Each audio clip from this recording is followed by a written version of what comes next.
Hello everyone. आज हम अपने पीएसएम के लेक्चर 7 की बात करते हैं, जिसका नाम है errors in the epidemiology. Errors को हम बायस भी कहते हैं, ठीक है। और इसमें कन्फाउंडर्स के बारे में बात करेंगे हम, और हिल्स क्राइटेरिया के बारे में बात करेंगे, ठीक है। सबसे पहले बायस की बात करते हैं। बायस मतलब एरर। तो इसमें एक तरह का सिस्टमेटिक एरर होता है occurring during the design, conduct and analysis of the study. Faulty association between the exposure and the outcome, ठीक है। तो बायस क्या होता है? एक तरह का एरर होता है। जब कब होता है? ड्यूरिंग द डिज़ाइन, कंडक्ट और एनालिसिस ऑफ द स्टडी। और ये एक तरह का फॉल्टी एसोसिएशन होता है between the exposure and the outcome. Non random error जो होता है वो बाय चांस अकर नहीं होता, ठीक है। जो नॉन रैंडम एरर होता है वो बाय चांस अकर नहीं होता है, does not occur by chance. और जो सीरियस एरर होता है can not be eliminated even on sample size increase. अब एरर्स की बात करते हैं तो एरर्स दो टाइप के हो सकते हैं। पहला है सिस्टमिक एरर और दूसरा है रैंडम एरर। सिस्टमिक एरर को हम नॉन रैंडम एरर भी कहते हैं, ठीक है। रैंडम एरर जो होता है वो बाय चांस अकर नहीं होता है, जबकि जो non random error by chance occur नहीं होता है, लेकिन जो रैंडम एरर है वो बाय चांस अकर होता है। और नॉन रैंडम एरर एलिमिनेट नहीं होता है इवन कि हम सैम्पल साइज भले ही बढ़ा दें, कैन नॉट बी एलिमिनेटेड। लेकिन रैंडम एरर हम जब सैम्पल साइज़ को बढ़ाते हैं तो इससे ये एलिमिनेट हो जाता है, और ये मोर सीरियस होता है और ये लेस सीरियस होता है, ठीक है, लेस सीरियस होता है। अब बात करते हैं टाइप्स ऑफ बायस की, मतलब टाइप्स ऑफ एरर की। तो बायस जो है तीन टाइप के हो सकते हैं। कौन कौन से? पहला है सब्जेक्ट या ऑब्जर्व्ड बायस, दूसरा है इन्वेस्टिगेटर या ऑब्जर्वर बायस, और तीसरा है एनालाइजर बायस, मतलब या लीस्ट रिपोर्टेड।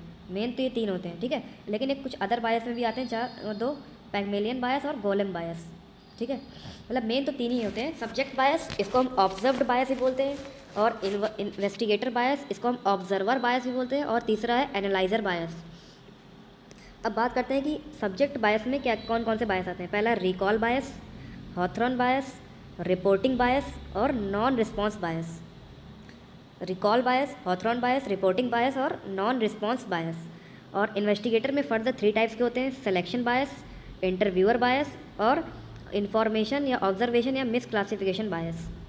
अब सिलेक्शन बायस में भी तीन टाइप के आते हैं। कौन कौन से? पहला है बर्गसोनियन बायस, दूसरा है नेमैन बायस और तीसरा है रिपोर्टिंग बायस, ठीक है। और अदर बायस की बात करें तो अदर बायस में दो टाइप के आते हैं, पैगमेलियन बायस और गोलेम बायस, ठीक है। तो ये हो गया टाइप्स ऑफ बायस। अब सबसे पहले हम बात करते हैं सब्जेक्ट बायस की, ठीक है। तो सब्जेक्ट बायस में कौन कौन से टाइप आते हैं? रिकॉल बायस, हॉथरॉन बायस और रिपोर्टिंग बायस और नॉन रिस्पॉन्स बायस, ठीक है। तो सबसे पहले बात करते हैं रिकॉल बायस की। तो रिकॉल बायस जो होता है वो केस कंट्रोल स्टडीज़ में पाया जाता है।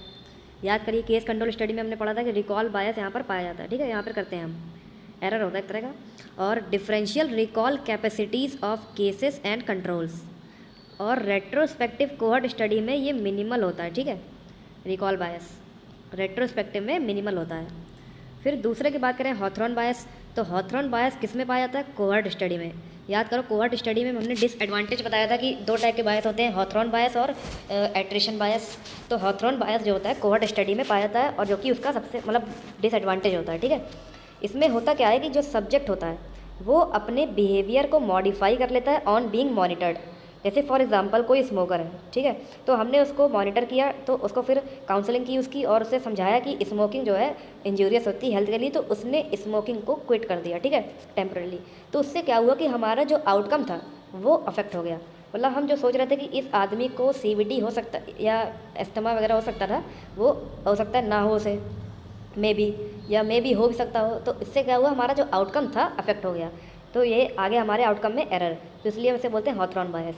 फिर तीसरा है रिपोर्टिंग बायस। रिपोर्टिंग बायस में बोथ कोहर्ट और केस कंट्रोल दोनों में होता है, ठीक है।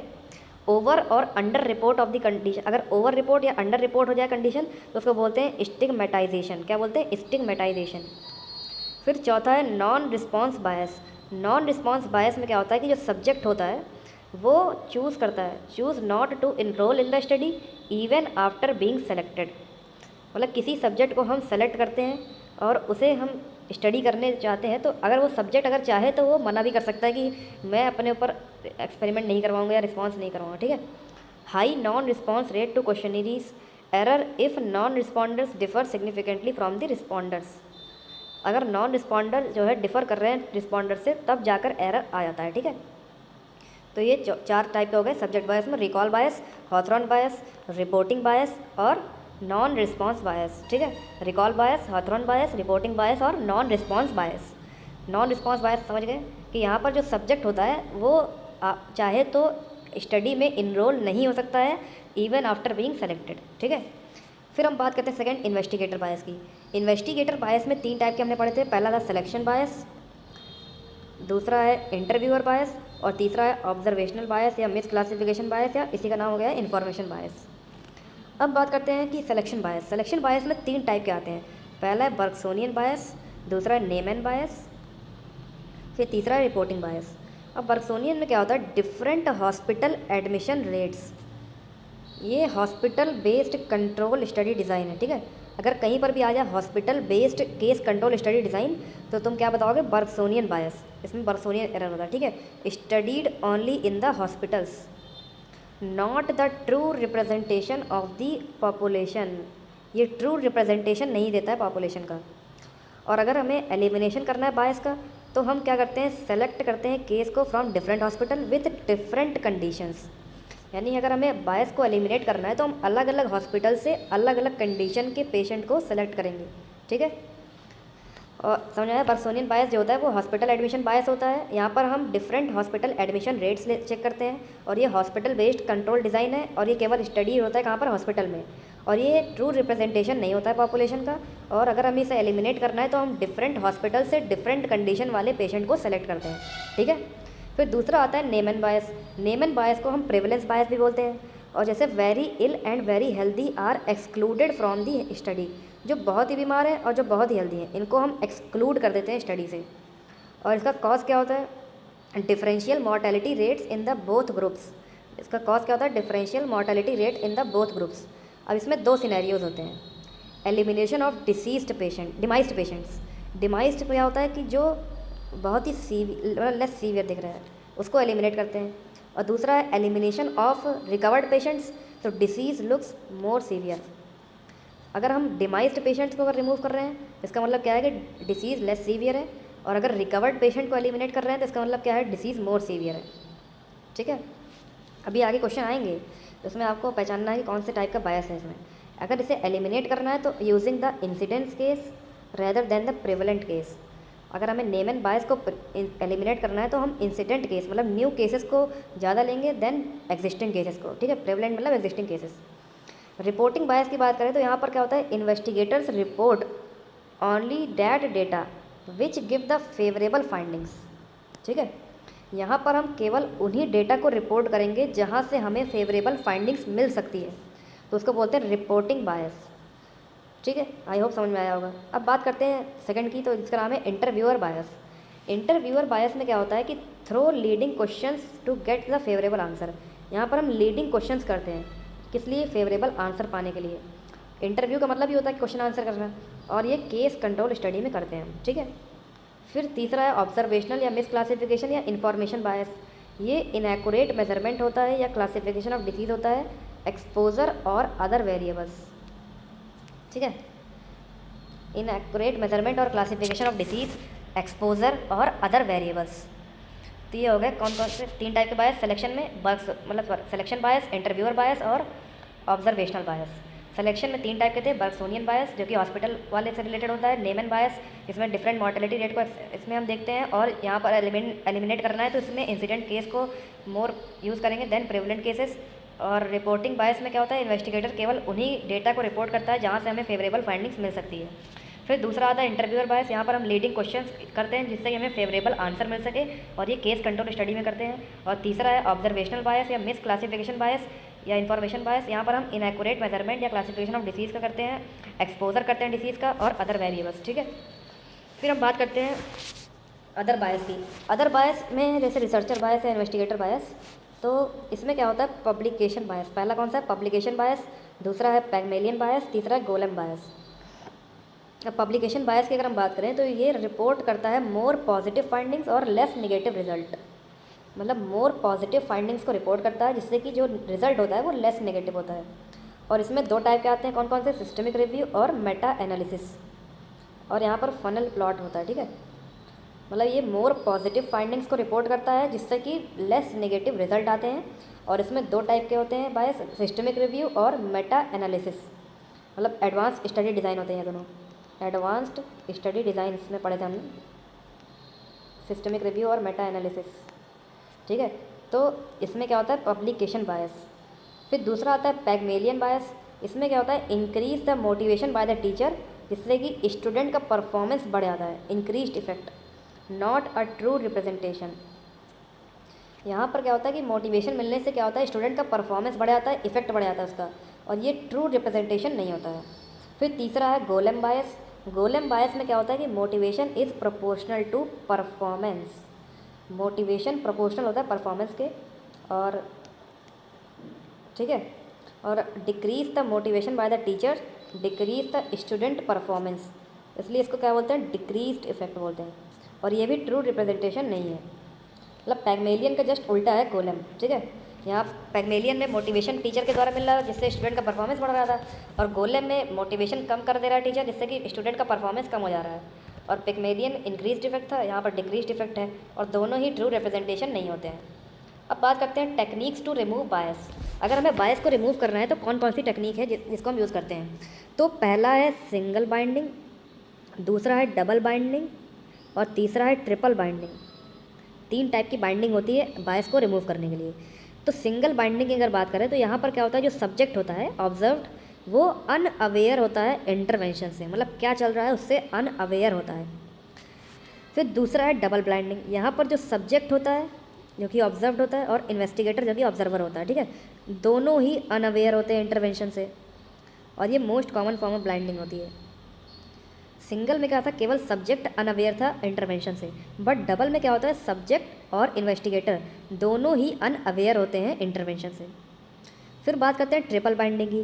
तो ट्रिपल बाइंडिंग में क्या होता है कि जो सब्जेक्ट होता है, इन्वेस्टिगेटर और एनालाइज़र, सब्जेक्ट, इन्वेस्टिगेटर और एनालाइज़र तीनों ही अनअवेयर होते हैं, और ये सबसे बेस्ट फॉर्म होता है, ठीक है।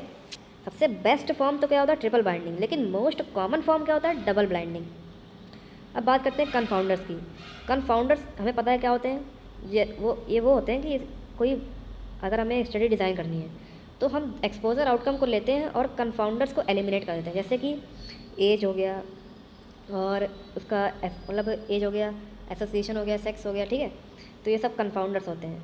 अब कन्फाउंडर में एग्जांपल के तौर पर हम लेते हैं association between the smoking and CBD. अगर हमें देखना है तो स्मोकिंग क्या हो गया, एक्सपोजर, ठीक है, और सीबीडी क्या हो गया, आउटकम, और कन्फाउंडर क्या होगा, जैसे अल्कोहल, ठीक है, अल्कोहल क्या होगा, कन्फाउंडर।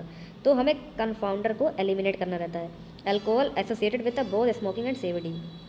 तो कन्फाउंडर क्या होते हैं, जो वेरिएबल, इंडिपेंडेंट वेरिएबल के साथ भी रिलेशन रखते हैं और डिपेंडेंट वेरिएबल के साथ भी रिलेशन रखते हैं। देखो, alcohol is associated with the both smoking and CBD, मतलब एक्सपोजर के साथ भी इनका एसोसिएशन है और आउटकम के साथ भी इनका एसोसिएशन है, ठीक है। अब क्राइटेरिया क्या होता है कन्फाउंडर्स के, any variable fulfilling the following criteria. क्या क्या क्राइटेरिया है, associated with both exposure and outcome. कोई वेरिएबल अगर जिसका एसोसिएशन बोथ एक्सपोजर और आउटकम से है तो उसको कन्फाउंडर्स में गिनती करेंगे उसकी। फिर दूसरा है independent risk factor for outcomes.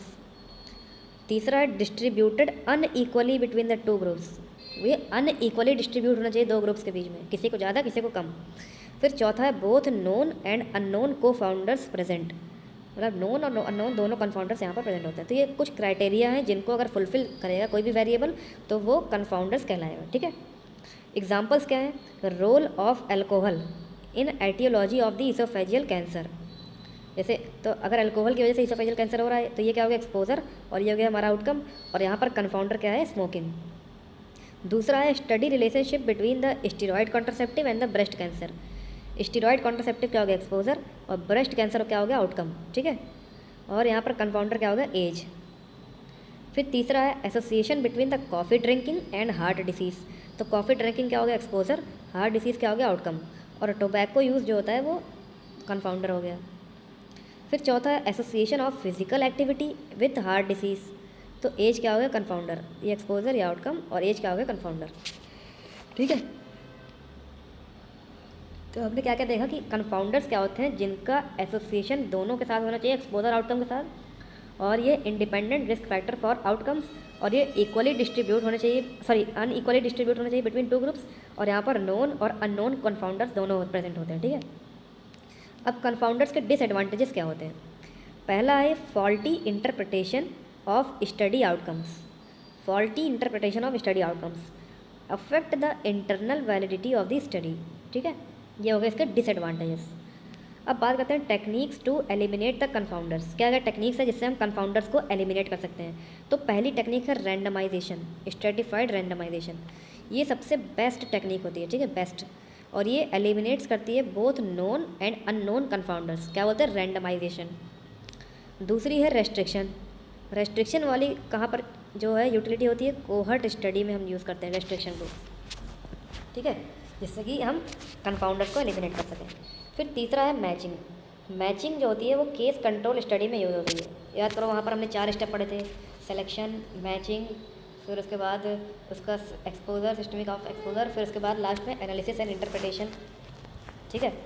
तो यहाँ पर मैचिंग केस कंट्रोल में eliminate to only the known confounders, केवल नोन कंफाउंडर्स को ही रिमूव करते हैं। फिर चौथा है स्ट्रैटिफिकेशन। स्ट्रैटिफिकेशन भी हम कोहर्ट स्टडी में यूज़ करते हैं। फिर पांचवा है मल्टी वेरिएट एनालिसिस, जिसको हम स्टैटिस्टिकल मॉडलिंग भी बोलते हैं।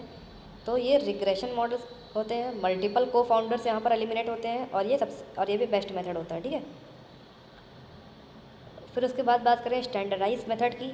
तो स्टैंडर्डाइजेशन में क्या होता है, एलिमिनेट और कंट्रोल द इफेक्ट ऑफ कंफाउंडर्स, जैसे कि एज और जेंडर, उसको बोलते हैं स्टैंडर्डाइजेशन, ठीक है।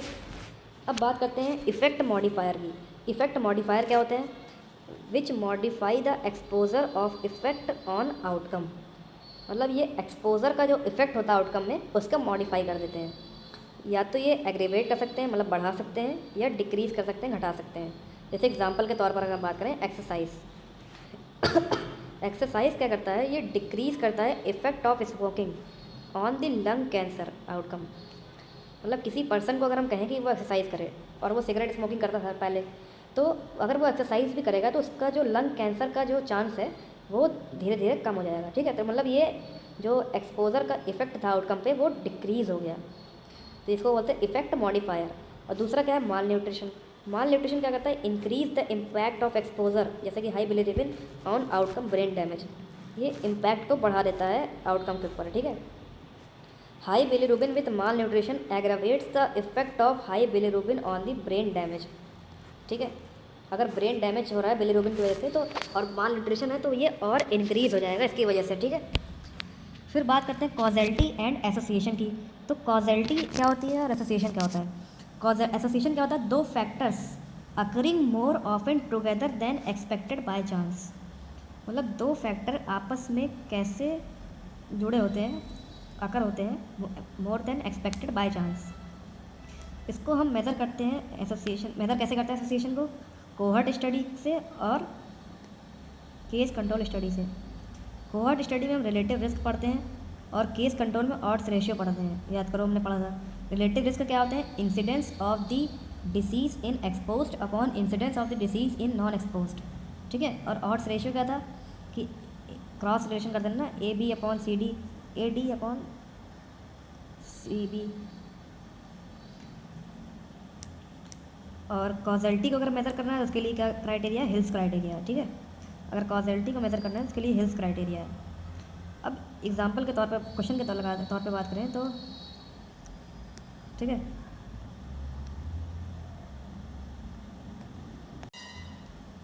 ठीक है। अब एक क्वेश्चन सॉल्व करते हैं। अ study in India of 5000 birth at home and 11,000 birth in the hospitals shows the perinatal mortality rates of 4.4 per 1000 in the home and 26 per 1000 in the hospital birth. The observed association between the perinatal mortality and the hospital birth is called as। तो देखो यहाँ पर क्या पूछ रहा है कि India में 5000 बर्थ होम पर होते हैं और 11,000 बर्थ हॉस्पिटल में होते हैं, जो कि पेरीनेटल मोर्टेलिटी रेट्स को कितना होता है यहाँ पर 4.4 पर 1000 होता है होम में और 26 होता है हॉस्पिटल बर्थ में। तो तो ये ऑब्जर्व एसोसिएशन कितना है पेरिमीटर मोर्टेलिटी रेट और हॉस्पिटल बर्थ रेट के बीच में, तो इसको किस टाइप का एसोसिएशन बोलते हैं? देखो, इनएप्रोप्रिएट स्टडी और इनडायरेक्ट एसोसिएशन तो हटा दो, बचा गया कन्फाउंडर और स्पूरियस। तो यहाँ पर हम हॉस्पिटल और होम को दोनों को कंपेयर कर रहे हैं, तो ये कैसा एसोसिएशन हो गया? स्पूरियस एसोसिएशन हो गया। ठीक है, अब बात करते हैं कॉजेशन की। तो कॉजेशन क्या होता है? कॉजेशन में देखो क्या क्या होता है, सस्पेक्टेड कॉज पहले देखते हैं यहाँ पर क्या होता है, फिर दूसरा क्या है, डिसीज़ ढूंढते हैं क्या होता है। तो suspected that has A has caused the B if the relationship is causal. ठीक है, तो 4 टाइप्स ऑफ कॉजल रिलेशनशिप्स होते हैं, कौन कौन से? Necessary and sufficient, necessary but not sufficient, sufficient but not necessary, और नाइदर सफिशिएंट नॉट नेसेसरी।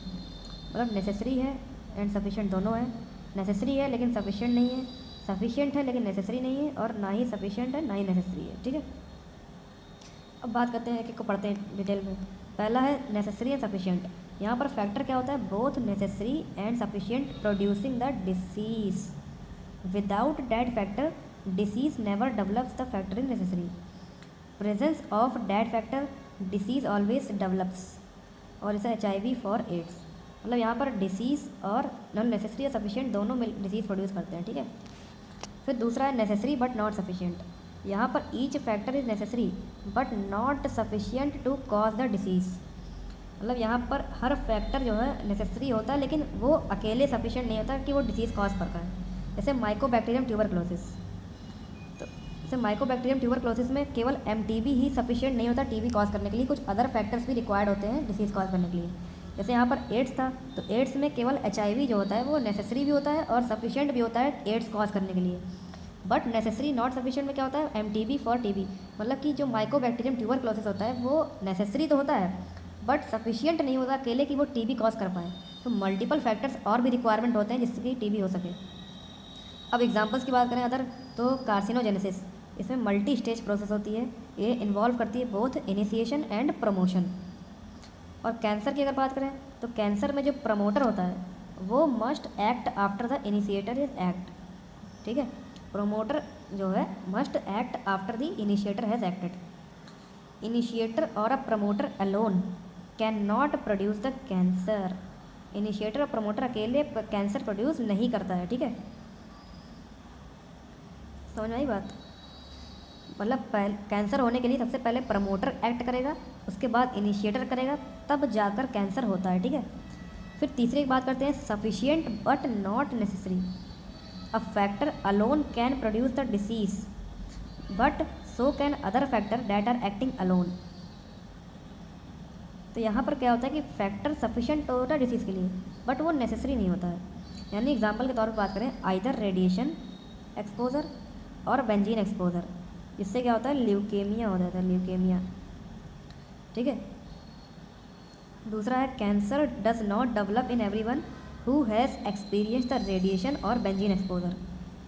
मतलब ये रेडिएशन और बेंजीन एक्सपोजर की वजह से कैंसर तो हो जाता है, ये सफिशिएंट तो है बट नेसेसरी नहीं कि इसके होने से कैंसर हो ही जाए।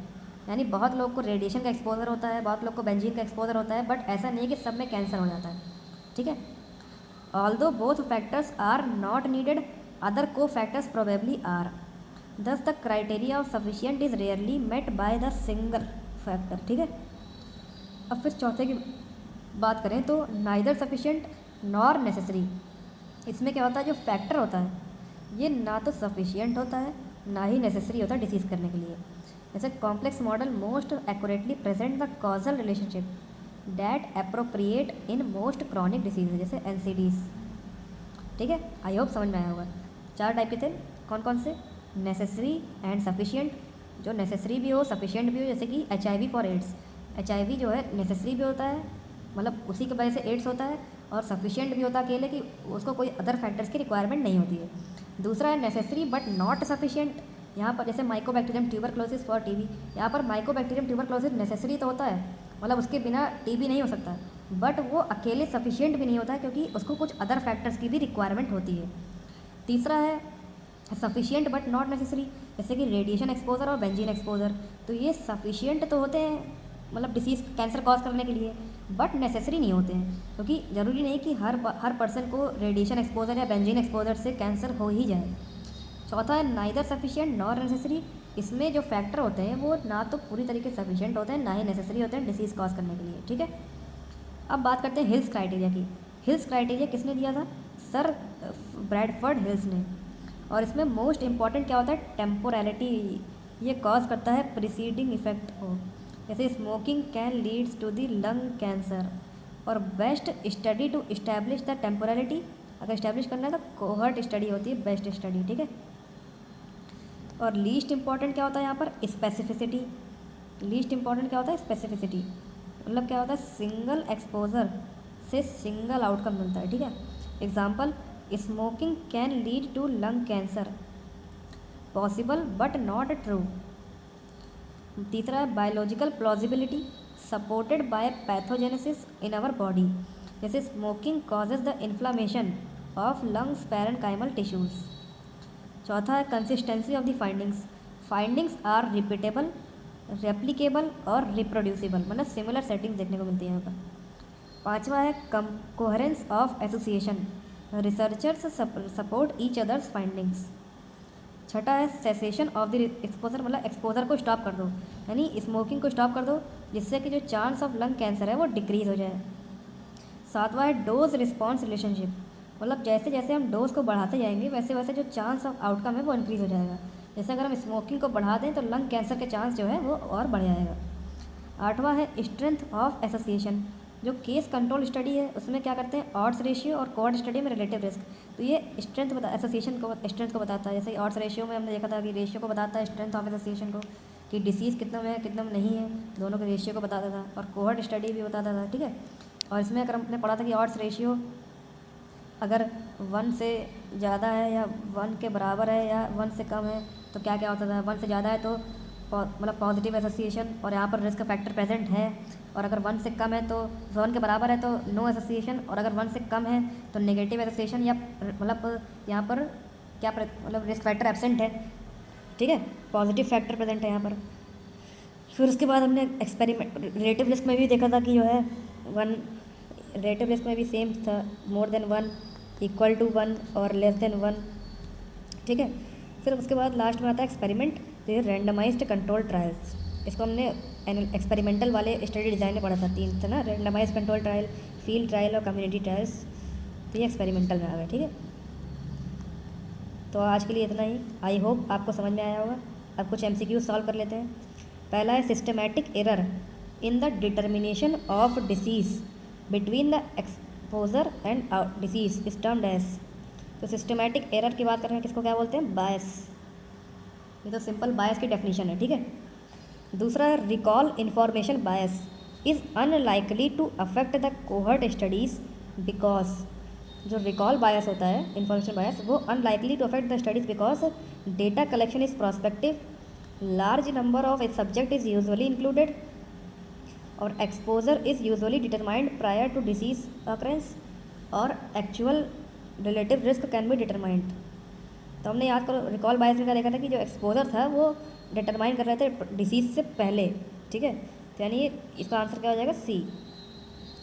तीसरा है recall bias is mostly associated with, तो रिकॉल बायस मोस्टली किस में था? याद करो हमने कोहर्ट में पढ़ा था कि रिकॉल बायस को मिनिमाइज़ कर देते हैं, फिर केस कंट्रोल में पढ़ा था कि रिकॉल बायस होता है यहाँ पर, तो इसका आंसर क्या हो जाएगा? Case control study. फिर उसके बाद बात करते हैं डबल ब्लाइंड। डबल ब्लाइंड में क्या था? सब्जेक्ट था और मतलब जो ऑब्जर्व था, और एक था इन्वेस्टिगेटर जो कि ऑब्जर्वर था। तो यहाँ पर दोनों ही अनअवेयर होते हैं इन्वेस्टिगेशन या इंटरवेंशन के बारे में। तो इसका आंसर क्या होगा? Observer is blind about the study, गलत है। पर्सन और groups being observed are blind about the study, ये भी गलत है। Both the observer and observed groups are blind, बिल्कुल सही है। Interpreters and analysers are blind, ये गलत है। एनालाइजर्स तो ट्रिपल ब्लाइंड में था ना, अनअवेयर, तो इसका आंसर C हो जाएगा। चौथा, interview bias is associated with which of the type of study. Interviewer bias में किस टाइप की स्टडी होती है? तो ये हो गया इसका आंसर केस कंट्रोल स्टडी। हमने ऊपर पढ़ा था इंटरव्यूअर मतलब इंटरव्यू वाले बायस में किस टाइप की स्टडी होती है, ये देखिए हमने यहाँ पर देखा था ना। ये interviewer bias is the case control study, ठीक है। फिर Berksonian bias is a type of, discuss आसान है, सिलेक्शन बायस, ठीक है। Hospital patient admission rates in different disease, तो ये हॉस्पिटल वाला हमने बताया था किस टाइप का है बर्गसोनियन बायस होता है ना ये हॉस्पिटल वाला। All are true regarding the co confounding factors except, क्या क्या पॉइंट्स होते हैं, it is associated with the exposure under investigation, बिल्कुल सही है।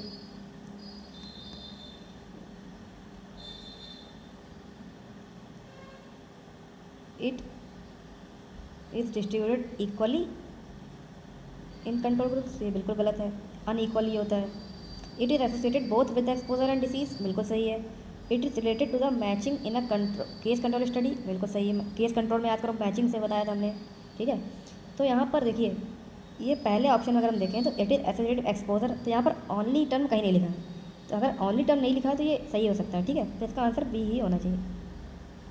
दूसरा है matching reduces which bias in case control study, matching जो है किस बायस को रिमूव करता है केस कंट्रोल स्टडी में, तो इसका आंसर क्या हो जाएगा, कंफाउंडिंग फैक्टर को रिमूव करता है ना मैचिंग। जैसे आप पहले ही पढ़ा था ऊपर, all are true regarding the confounding factors, confounding factors को ही रिमूव करता है ना मैचिंग। फिर लास्ट क्वेश्चन है study done to establish relationship between the smoking and the lung cancer found that the association was more in the people exercise less and less in the people who exercise more, मतलब कहने का मतलब कि smoking और lung cancer के बीच में association है, और वो लोग जो एक्सरसाइज कर रहे हैं और एक्सरसाइज नहीं कर रहे हैं, तो एक्सरसाइज क्या हो गया, मतलब एक्सरसाइज की वजह से क्या हो रहा है कि लंग कैंसर पे इफेक्ट हो रहा है, मतलब जो लोग एक्सरसाइज कर रहे हैं उनके अंदर लंग कैंसर का चांस कम है, और जो लोग एक्सरसाइज नहीं कर रहे हैं उनके अंदर लंग कैंसर का चांस ज़्यादा है। तो ये क्या हो गया, इफेक्ट मॉडिफायर, यानी हमारा जो इफेक्ट है ये एक्सपोजर हो गया, आउटकम या इफेक्ट, तो इफेक्ट हमारा क्या हो रहा है, मॉडिफाई हो रहा है, तो ये इफेक्ट मॉडिफायर होगा।